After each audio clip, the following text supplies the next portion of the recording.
Hey, Christie, how are you?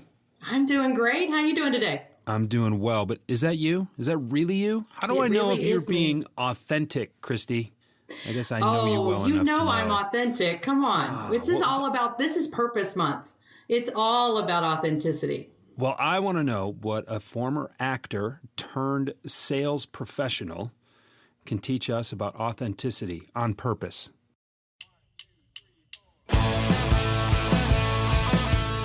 Hi, Christie. Hi, Jeff. We're recording now. The many hours of conversation you and I have had, We've had probably half of them that haven't been recorded. You know what we should do? We should start a podcast. You think? Let's call it The Why and the Buy. All right.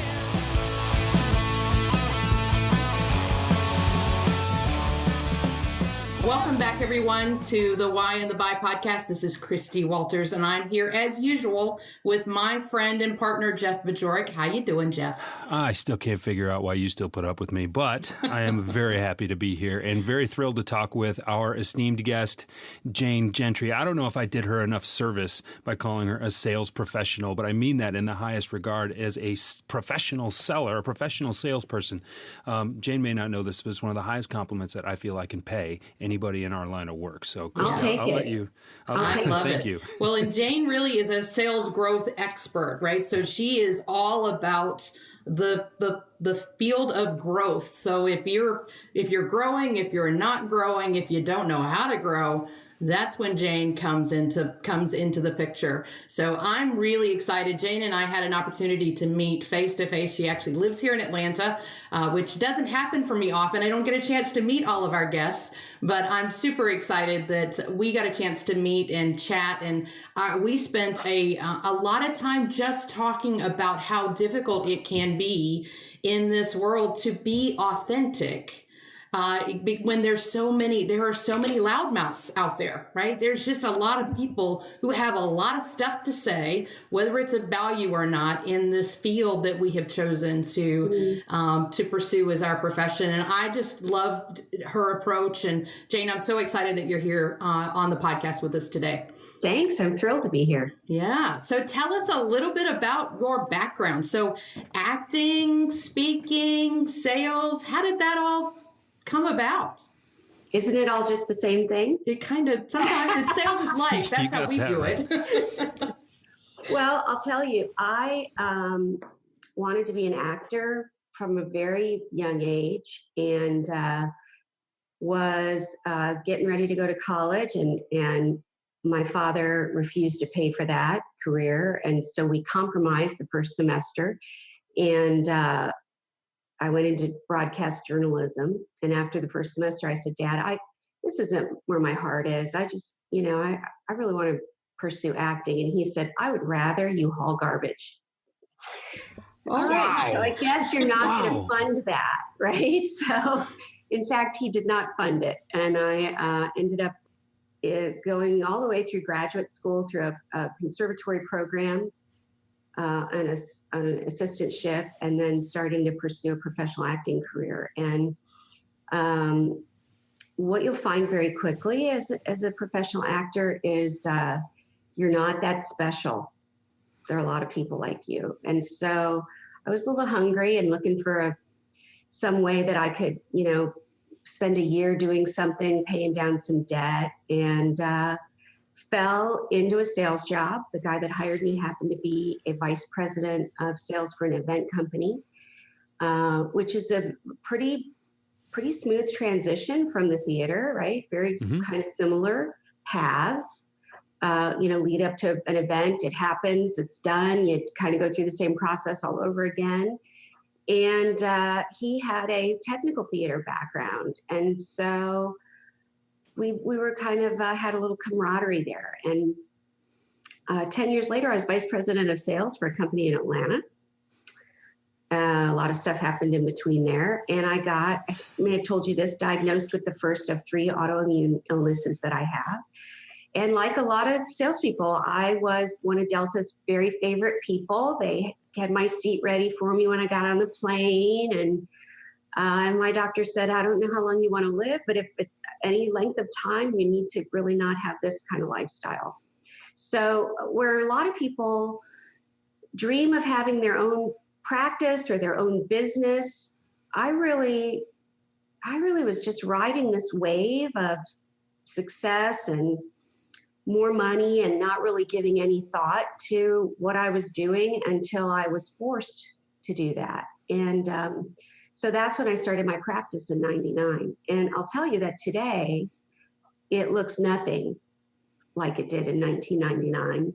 And as I was telling you before we started the podcast, even now, the practice is morphing a little bit. And that's one of the blessings of having a business like this, I think, is that you are able to adjust what you're doing to the various different kinds of expertise that you're getting as you're continuing to grow as a professional. And you're able to respond to the needs of your customers and the changing needs of the marketplace, where most of my clients are have been very large organizations, and it's hard for them to adjust quickly to changes in the marketplace. They're like behemoths, right? So they don't have that agileness that somebody like you and I or Jeff have in our own practice. And so that's part of the fun of doing what we do, is that we're working across industries with all different kinds of clients and all different kinds of problems, and we can bring that knowledge to bear for our own customers. What I've noticed working in and with very big companies versus working with and in very small, more agile companies is with the bigger companies, you almost have to assuage their fears a little bit, right? Because everything is about how do we keep this gigantic behemoth ship moving in the direction. Whereas with the smaller companies, you can inspire them into what becomes possible, right? So you're trying to help the bigger companies forget about what could be possible if they didn't do a couple of things well. Whereas it's almost the mirror image of that with a smaller company. It's amazing. I mean, even in the same industry. I mean, it's really I agree. Interesting. In fact, as we were talking before we got on, one of the shifts that we're making here is to get really intentional about doing more business in the mid-market. And it's because of that very thing, Jeff, that I find big organizations right now operate from a place of fear quite often. They get way too many people involved. And even when they know the right answer, even when they know they're doing the right thing, they hesitate to pull the trigger.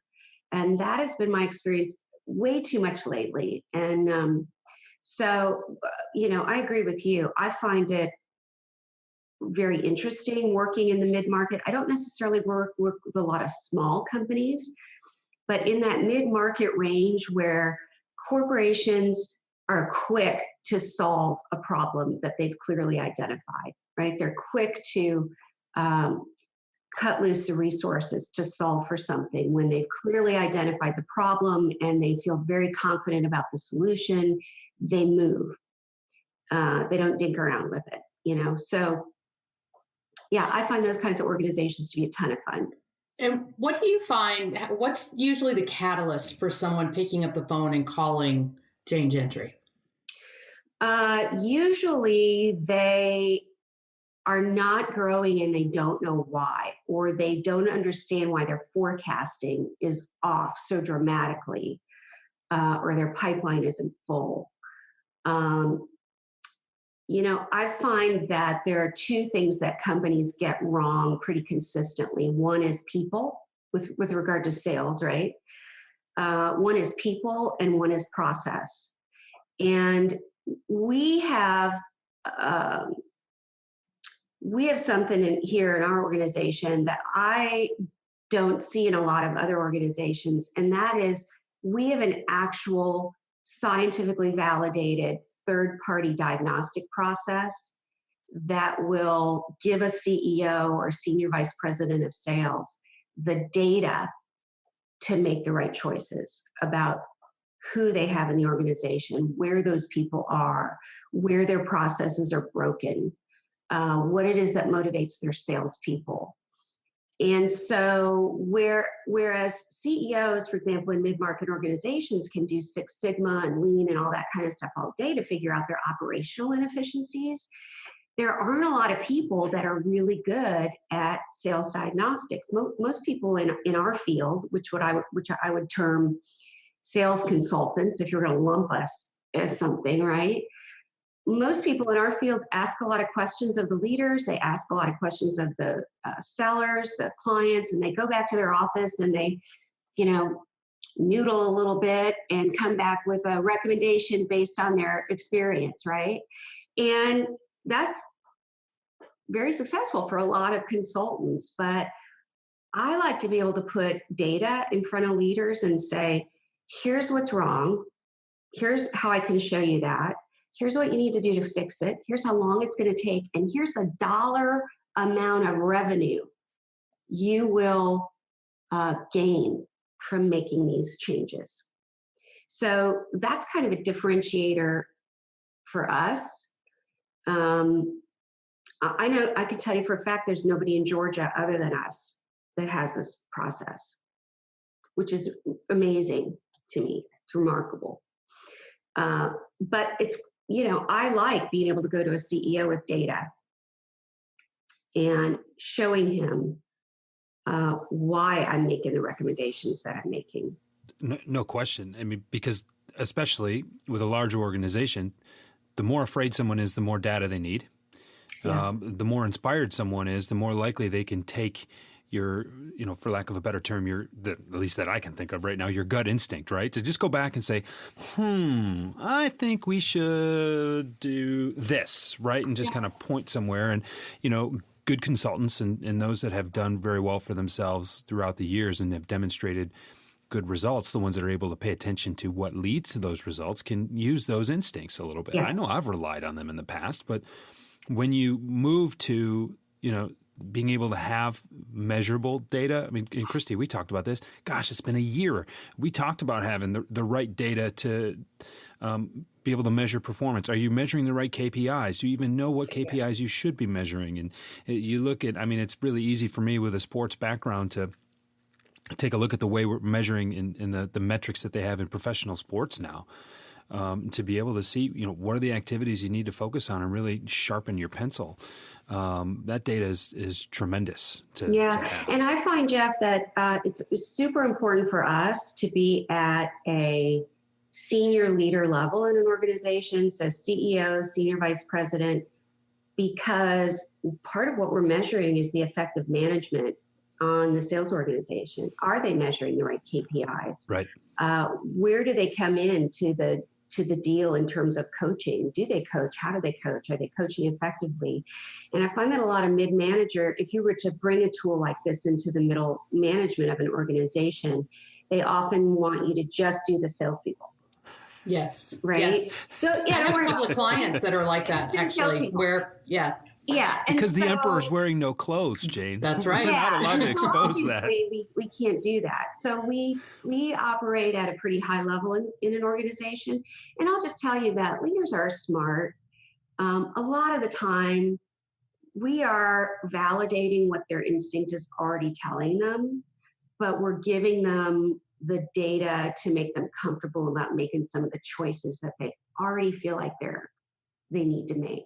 And sometimes there's a little surprise here and there that kind of shakes them up a little bit that maybe they weren't prepared for. But I find that most leaders that I work with are pretty savvy. They're just looking like anybody else for the right data points to validate whether they should move left or right. And there's an element of bias and belief in there too, right? So there are things that people assume are directing or affecting growth or not growth in their organization that may not be true. Is Right. there some element of that I'm sure that you run across as well? Yeah. Well, yes. And I think too, I tell leaders the number one mistake you make as a sales leader is hiring. Yeah. That's the biggest mistake that you make. And so part of what we do too is provide candidate assessments and all of this stuff that I'm talking about is very It's all about sales. It assesses nothing other than sales. It's so different from that psychometric Myers-Briggs. You know, I've had people say, oh, we do stuff like that, Jane. We have Myers-Briggs or DISC. And I go, yeah, not even close. You're not even close to what we're talking about. It's not a process that's adapted for salespeople. There are actual candidate assessments that can tell you with a 93% accuracy whether a seller is going to be in the top half of your sales force in a year. And that prevents one of the top mistakes that leaders make, which is hiring the wrong people into their organization. If you like us, tell us. Send us a message at The Why and the Buy on Twitter, or leave us a 5-star review on iTunes or wherever you got this podcast. Jeff and I are beyond excited that you choose to spend your time with us each week. We'd love to hear from you. And we thank you again for your support and for your connection. So, Jane, we talked about at the beginning of the episode, this is our purpose month. This is the month where we really kind of get down to the core of what drives us. So what drives you? I mean, what do you see as center to your purpose in what you do for companies? I have a few things that have driven me pretty consistently throughout my life. One is relationships. I still believe that business is about relationships. The nature of those relationships is changing, admittedly, but I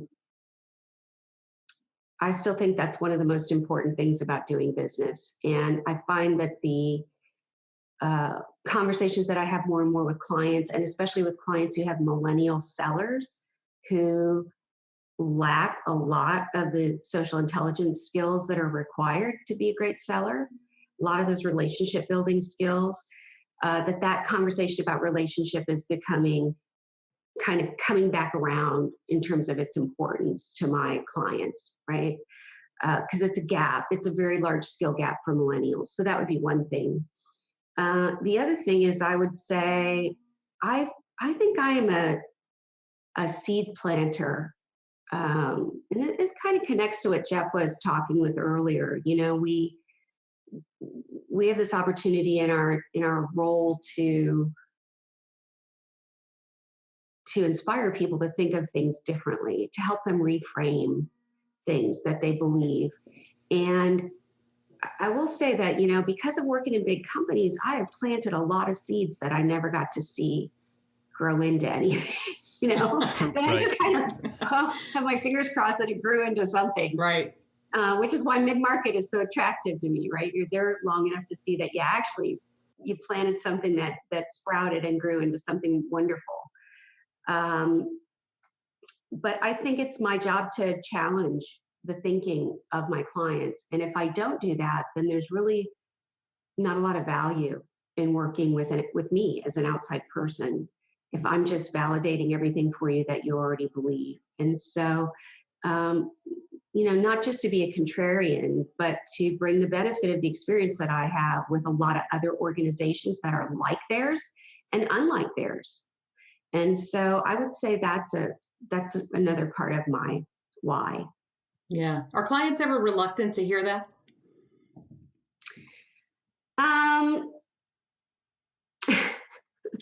I would have said no until a couple weeks ago. Okay. So I am a pretty straight shooter with my clients in a very loving way, as loving as you could be in business. I'm very frank with my clients, and I find that most of them appreciate that.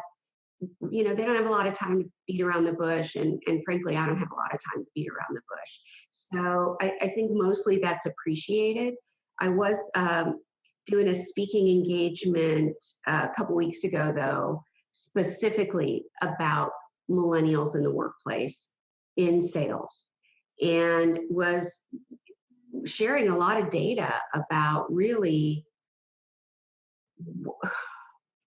what has kind of created this situation in business that we have around these young sellers and their lack of social intelligence.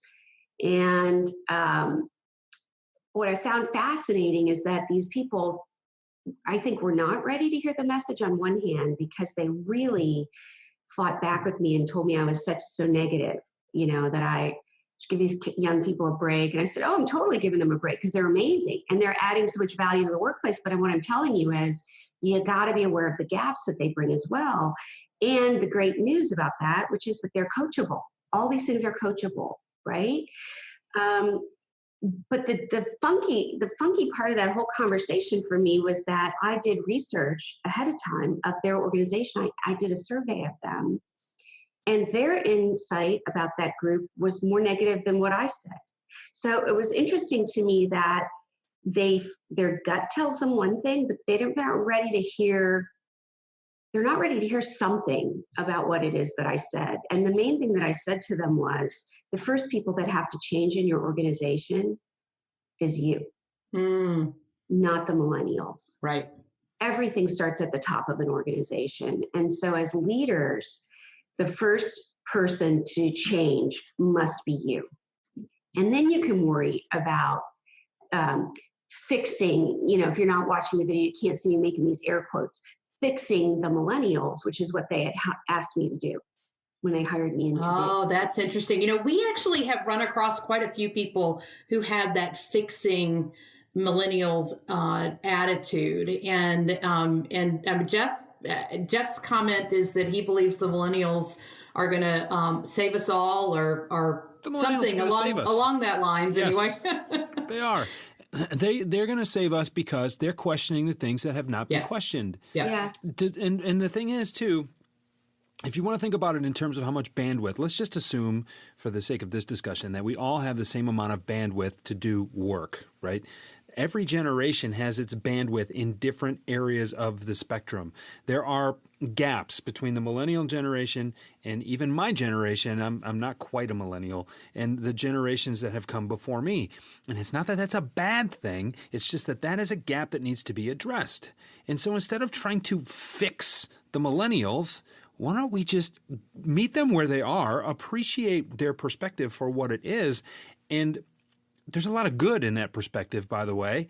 And then how do we bridge the gaps? And the companies that can effectively bridge those gaps are the ones that are going to navigate this transition, so to speak, as far as the workforce is concerned, and make something really happen with it. Well, and I like the way you phrase that. That's mostly because that's exactly how I phrased it. Like when anybody validates you, right? Yeah. Bridging the gap. But I think the first thing is to own your own junk and identify the biases and myths that you bring to the table about this group of individuals, and understand that you cannot function as business as usual with this group of people. And they do bring baggage to the table. They bring some pretty big gaps in terms of some important skill sets. But that's totally coachable. But here's the thing. So did we. But even the coaching has to change. I said to somebody in this group, they said, well, I was giving feedback and they got upset or they cried. And I said, okay, well, first of all, the fact that they cried doesn't mean that that's a millennial problem, because I remember coaching young ladies 20 years ago when I was VP of sales. Honey, you can't cry in business, right? That's a reflection of maturity, not necessarily a reflection of millennial, right? But the second thing I said was, how are you giving the feedback? And they were using that old sandwich that we got. I don't know if you remember that. Oh, yeah. Build them up, tear them down, build them up. Say something nice and kick. And I said, the sandwich is dead. Lose the sandwich. The sandwich doesn't work. You have to be a coach. You have to be like any other great coach that's pulling greatness out of this person. It's not all about you dictating the right thing or the next thing. It's about you helping this individual to come to that on their own. You're a guide, right? So that's why I say leaders need to understand that they need to lead differently than they did when I was that age coming into the workforce, for sure. Well, and what I've noticed about millennials that I think is to their credit, they ask questions that weren't asked before because they really only do what they feel is important to them. And that means that some of the old stuff, I don't want to, I guess that might be the wrong term, but some of the things that motivated people prior, like money, like big houses, like fancy cars, like, Right. all these other things, that doesn't resonate with millennials as a whole. And because the stuff that didn't resonate necessarily to my father's generation or our parents' generation doesn't resonate to these millennials, all of a sudden it's like, well, now we don't know how to motivate them at all. It's like, well, no, hold on. Have a little empathy. Yeah. Talk. Listen. Right. Ask the questions. Be curious. Try.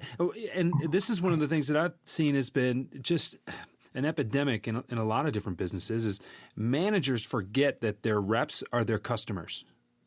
And they have a gross lack of curiosity. Yes. Yeah. And they have a gross lack. And they'll tell you it's because they're too busy. But if you're too busy, especially sales managers, I'll say to them,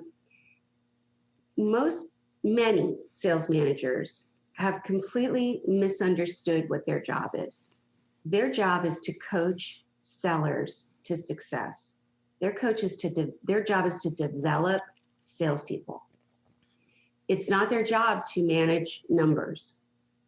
And even in the things that they measure, even in the KPIs, if you're measuring revenue at the end of the quarter, if that's the number you look at every day, you're measuring the wrong thing. You need to be measuring the behaviors that get you to the number at the end of the quarter, right? So I think it's easy for sales managers to lose sight of what their job really is with a sales organization. That's a soundbite in a tweet, in an Instagram post, and everything. And in their defense, they're the least developed part of any organization. This is true. Management is the least developed part of any organization. So, nobody's paying attention to them and giving them the skills that they need to do their job either. But I do think that young group of people is going to be a very dynamic and fun part of sales moving forward if we can help them fill these development gaps that they have and they want to be developed. So they're anxious for it. And a lot of times when I speak to groups that are full of millennials and talk about this data that, says that they have a lack of empathy, that they have some real gaps around conflict and their ability to be socially aware. Some of them will raise their hand and look at Jane, that's not me. And I'm like, I agree with you 100%. You have to think of that Jack Welch chart. You remember that 20% at the top? I go, that's you. You're that kind of highly evolved millennial. Then there's that middle 60%. And that's what we're trying to do. We're trying to take that middle 60% and move them a smidge. And just the tiniest movement of that group will create some amazing waves in the workplace. It doesn't take a lot to do that either. And just to move that smidge and how much impact can that possibly have? Yeah. And, January is about purpose for us. And we're talking about millennials here. And when you think about it this way, and I just put two and two together as I'm listening to you, Jane, is you've got a group of people, a generation of people who are really hell-bent on only doing the most important things to them. And here we are talking about how valuable it is to be able to set boundaries around those things that are most important to you. Yeah, I'll give you a caution, Jeff. And if I interrupted you, tell me and I'll let you finish your thought. No, go ahead. Okay. That's a great thing about that group, and it's a caution about that group because the ability of millennials to empathize dropped 40% since 2002. This is a study out of the University of Michigan. 40% is a pretty scary number. It's a big number. And so that's one of the gaps that I'm talking about is you can't be a great seller or a great human being without the ability to empathize. Totally agree. Yeah. Totally agree. But that's also one of those things that's coachable too. So when you yes talk and about no. I agree. But I think my point being, starting at a place where what's most important to you is where your needle is pointed, and that's where your inertia is initially heading. Mm-hmm. Being able to steer it a little bit in the direction of being aware and concerned with how other people are, the word is escaping me right now, are impacted by that, is completely different from prior generations, myself included, feeling like you got to be everything to everybody. Because we all feel like there's so many, there's so many plates in the air and everything else. I think there's going to be some real value that I don't think we'll be able to appreciate for some time. But the idea that we're starting with our priorities versus starting with everybody else's priorities, I think that's significant. I don't know how it's going to play out just yet. Well, it's interesting when I speak to that age group. Initially, when I talked about these kinds of things, I was pretty confident I was going to get stuff thrown at me. Yeah. And I started talking about this data. More often than not, what happens is that they'll say to me, "You're freaking me out a little bit how you're in my head." Yeah. Or they'll say, "Can you teach me empathy? Because I know that that's a thing I'm not good at." And I'll say, "I can teach you cognitive empathy. In other words, I can teach you to recognize the verbal and physical symbols that somebody is giving off, the signs that they're giving off as to how they feel or how they're responding to what you're saying. I can't teach you to give a crap." Right. But I can teach you to be more socially aware in that sense around empathy. And hopefully doing it more makes you become that way, right? It's kind of like when I was an actor, I don't know if you've ever heard of method acting. But the idea there is that if I replicate how I am in any particular mood, if I want to cry, for example, and I replicate what my body does when I, Jane, personally cry. Do I put tension somewhere? Does my face take a particular, whatever it is, that if I replicate that, my body will cry, because that's what I'm like in that state. And so hopefully as we coach these people who have have kind of a gap here towards empathy, they will start to actually feel empathetic. Mm-hmm. Right. Well, and you can teach awareness coupled with technique, right? So if you think about kind of being aware of what the other party is, how the other party is reacting, and couple that with powerful questioning and techniques that are proven to do a better job of building relationships than just shoving it down their throat. Yeah. There's an element of that's important. The other piece of that for the millennials is that you got to get them to go in front of someone and pick up the phone. The other side of it is that they've learned everything through text message and email. And email, they email like it's a text message. So that's been my experience with coaching millennials, is that I have to even go back to, hey, you have to give context. Right. In addition to the information that you don't just blurt this stuff out, because it's not a short form text message. It is a communication medium with somebody who isn't going to care if you can't get your point across. And so they don't have that perspective. Context is one of the biggest gaps we found with regard to social intelligence and that age. It's one of the top 5 gaps. But I know Jeff said, I don't want to, we always tell the same stories on these podcasts, but my absolute favorite, and I'm just going to share it with you, be the yuck of the day for you. I was on the phone with somebody and we were talking about this, and she said, Jane, I get it. I have this young lady that works in an office next to me. And when I say next to me, there's like door molding between our offices. That's how close our offices are. And she put an important meeting on my calendar. And when it came time for the meeting, she FaceTimed me from her office. Huh. Oh. And I cracked up, and she said, I know I get it that you're laughing, but she said more and more this is happening in our organization, and it is affecting the relationships in our organization. And she said the other thing was, it really was an important meeting. She was asking me for something that was kind of big. So don't you think that you would have come to me face to face to ask me for that, and rather than, and I said, yeah, but goes back to what I said. It's a skill gap. It's a training opportunity, right? It's a defense mechanism too. Yeah. I think it becomes like I feel more comfortable when there is that thing in between us, right? So when we close that proximity gap, then all of a sudden now I don't have that protection. So I'm laid bare. And I think that's where a lot of it is just experience. It is, you have to get in front of people. So if you're a millennial listening to this and you're not in front of people on a regular basis, stop it. Go see somebody. Go have lunch. It's kind of a combination of two things. One is that there's more anxiety in that generation than there has been in any generation since World War I, which is very sad.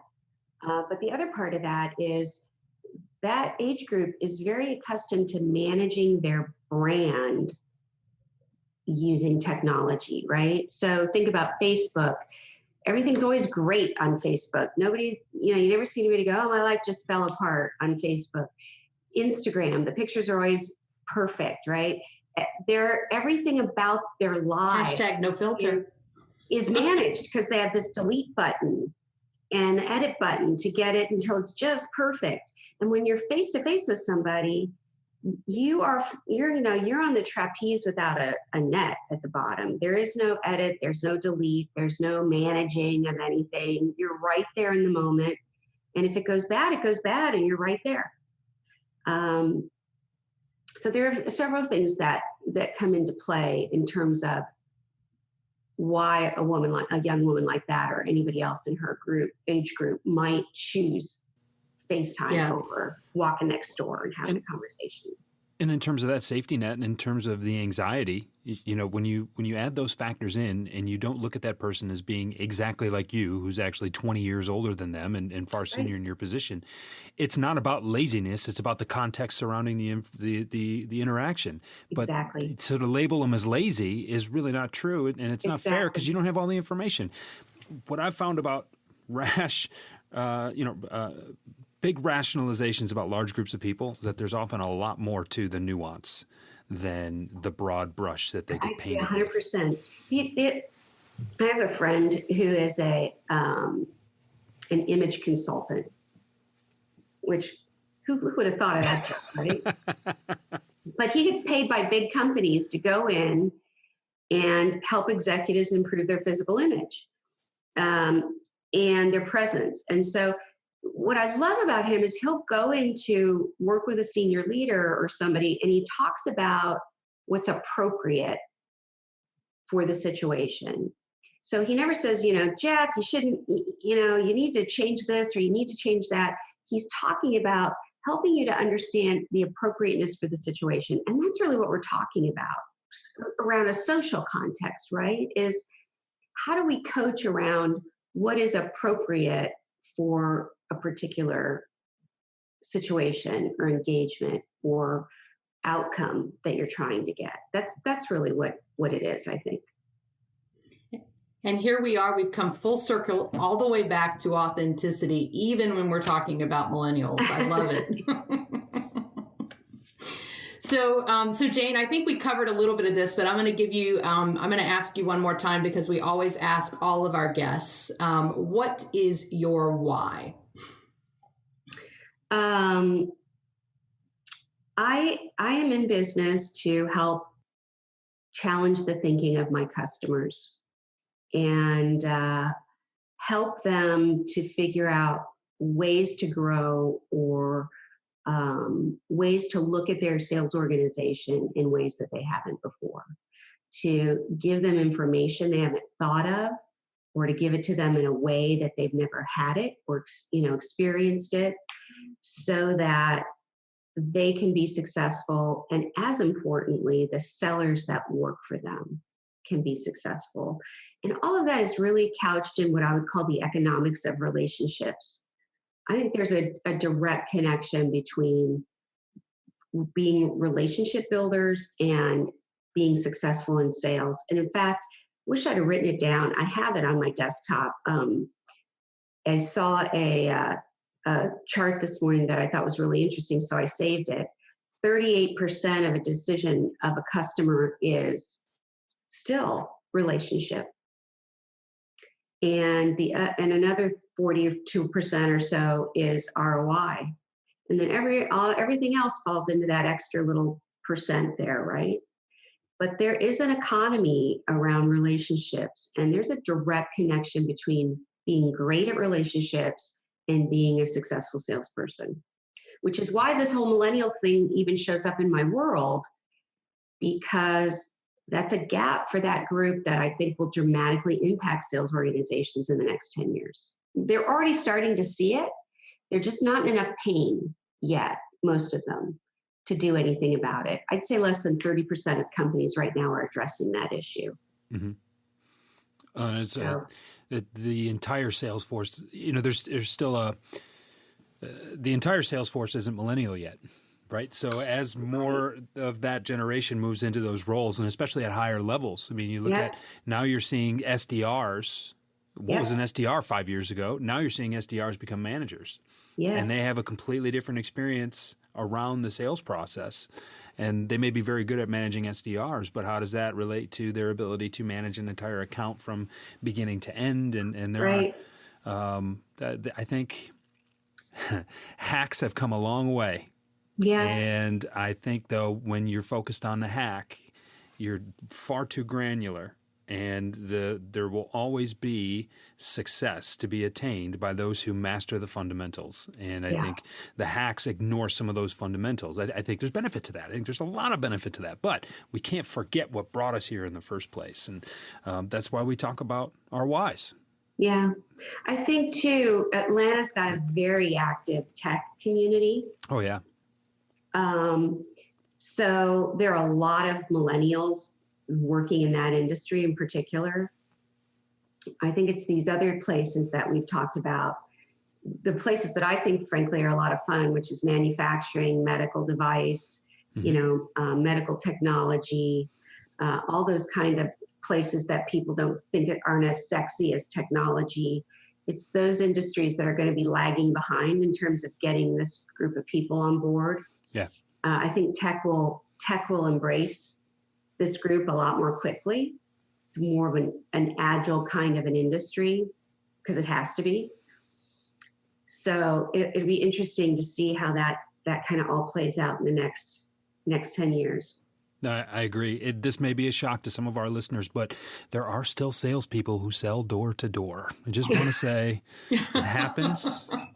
It's out not there. All hashtag social selling. It is not all actually, why hashtag not? social selling. Actually, 3 of them were at my house a couple weeks ago selling AT&T, and walked out of here with 6 sales books and 5 pages of notes and and my phone number, and they're like, "Can we come back? This was really helpful." Yeah, I love it. They're still out there. And every once in a while, they knock on the right door and get some good coaching. Yeah, absolutely. Wow, that was like the mother load. Yeah. Oh, that's phenomenal. Jane, it has been wonderful having you here. Thank you so much for being here. I've taken a lot from this. I know our audience, there's no way that anybody listening to this entire episode hasn't pulled off at least a few sound bites and hasn't had some things to think about. I love the word challenge. So thank you for using that as many times as you did. I want to remind our listeners this episode is brought to you by the Gittimer Learning Academy. Tell you a little bit more about that at the end of the episode. But if you like this episode, go to the website. Tell us. Go to your podcast provider, wherever that is. Give us a rating. Give us a review. We like those too. A reminder about our book club. That episode is going to be recorded on January 30th. And if you would like to be a part of it, go to thewhyandthebuy.com. There's a tab up there. Christie put it there. I saw her. It's called The Why and the Buy Book Club. You can register to participate in that live episode that will only be distributed through the mailing list. We're talking about the Icarus Deception, Seth Godin's work that changed fundamentally the way that I practice in my career. Actually, if I didn't read that book, 3 years ago, 4 years ago, I wouldn't be where I am today. Promise. So go check it out. And Christie, you got anything else? No, I'm really excited about the book club. I'm excited to talk about that. My copy of The Icarus Deception already has all kinds of notes in the margin and Post-it notes sticking out the top of it. So I'm geared and ready for our book club discussion. I think that's going to be amazing. Big shout out to Jane. Thank you so much for joining us today. That was fabulous. My pleasure. And Jeff, it certainly sounds like Jane knows her why. Well, when you know your whys. I have no lack of opinions of any. No, that's what we love about you. That's what we love about you. Listen, you can't be successful in this business and hide behind, what should be said or that's shouldn't. Right. Sometimes that's you just exactly need to right. tell people how it is. Well, and I'm open to being challenged. I don't care. That's how great dialogue and great relationships are made. And we only when you're willing to be a little bit vulnerable can you make any progress. And that's a whole other podcast, right? Vulnerability, totally yes. Agreed. We're writing Awesome. that one down. Yes. Jane knows her whys, and when you know your whys, your hows and your whats get a whole lot better. Thanks, everybody. We'll talk to you again very soon. See you later. I told you once, I've told you twice. I told myself it doesn't matter. 99% of your success is rooted in your understanding and subsequent mastery of the fundamentals. I don't care what it is that you're doing. I was introduced to the fundamental principles of sales when I read Jeffrey Gitomer's Little Red Book of Selling back in 2005. I actually bought it and gave it away 4 or 5 times before I finished it myself. Now Christie and I want to give you something. All of those lessons and so many more are now interactive and available online 24 hours a day, 7 days a week, 365 days a year on the Gitomer Learning Academy. It has never been easier or more accessible to invest 10 minutes a day in your sales success. Go to GitomerLearningAcademy.com to check it out and send us an email to gla@thewhyandthebuy.com and we'll get you set up with a free 2-week trial. Christie and I were looking for a house band for the podcast, and we were told the Roots were busy. So we found the next best thing. They're called Haskins, and they are gigging regularly in southeastern Michigan and all the time at haskinsmusic.com. Go check them out. You're listening to the Podcast Detroit Network. Visit www.podcastdetroit.com for more information.